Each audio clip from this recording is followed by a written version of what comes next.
প্রথমে প্রথমে জেনারেটর চালাইতে গেলে যে ম্যানুয়ালি চালাবো যখন আমরা, তখন যে হাতে চাপ দিতে হবে, হাতে চাপ দিতে হবে, আর সবুজ চিহ্ন যেটা আছে এখানে চাপ দিলে জেনারেটর চালু হয়ে যাবে। আচ্ছা আর স্টপ করতে হলে এই যে লাল বটন আছে, এই লাল বটনে চাপ দিলে স্টপ হয়ে যাবে। আচ্ছা আর যখন বিশেষ দরকার শুক্রবার আসে তখন এই অটোতে চাপ দিলে বিদ্যুৎ গেলে যে জেনারেটর অটোমেটিকলি চালু হয়ে যাবে। এখন আমরা ম্যানুয়ালি কীভাবে চলে এটা একটু দেখি। প্রথমে হলো হাতে চাপ দিতে হবে, হাতে চাপ দেওয়া জেনারেটর স্টার্ট।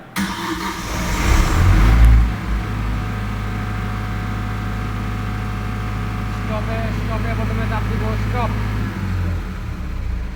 আচ্ছা এটা দেখলাম। এখন আমি মনে করেন যে অটোতে দিয়ে রাখবো। অটোতে দিয়ে রাখবেন। কারেন্ট আছে, এখন কারেন্ট আছে, চালু হবে না।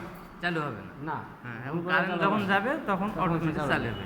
নামাজ টামাজ শেষ করে এসে বাড়ি যখন যাব তখন আবার কোনটাতে অফে চাপ দিয়ে রাখতে হবে। অফে চাপ দিয়ে রাখতে হবে। অফে চাপ দিলে জেনারেটর অফে অটো চালু হবে না, ম্যানুয়ালও চালু হবে। আচ্ছা, তারপর আবার যখন আসবো, যখন আবার আসবেন, যখন দরকার তখন হলো আমরা অটোতে চলবো। পুরাতন হয়ে গেছেন না, দেন দিন অটোতে চাপ দেন দিন, কালকের মতন হয়ে থাকি নাকি।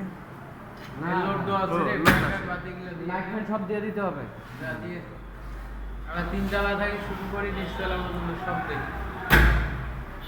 আপনারা খুঁজতে আরো গেছিলাম, আপনারা অ্যান্ড্রয়েড সেট টানছেন?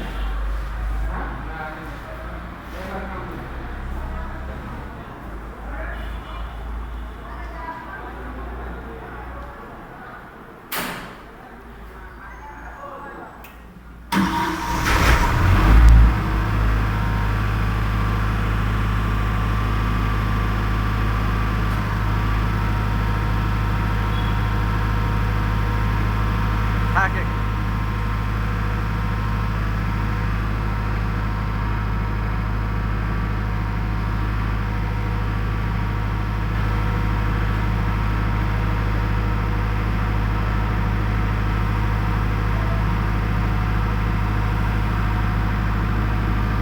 এখন কারেন্ট আসলো অটোমেটিকলি বন্ধ হয়ে যাবে।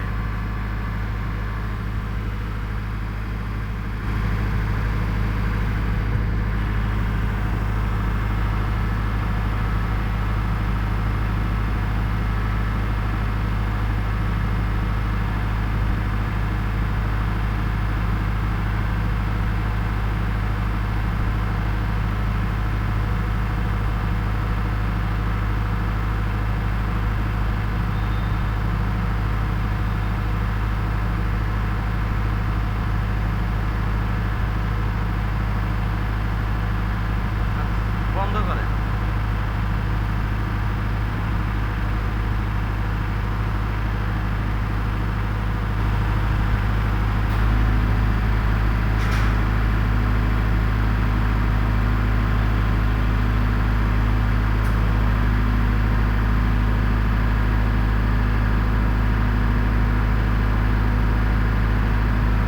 বন্ধ যে হইলো না,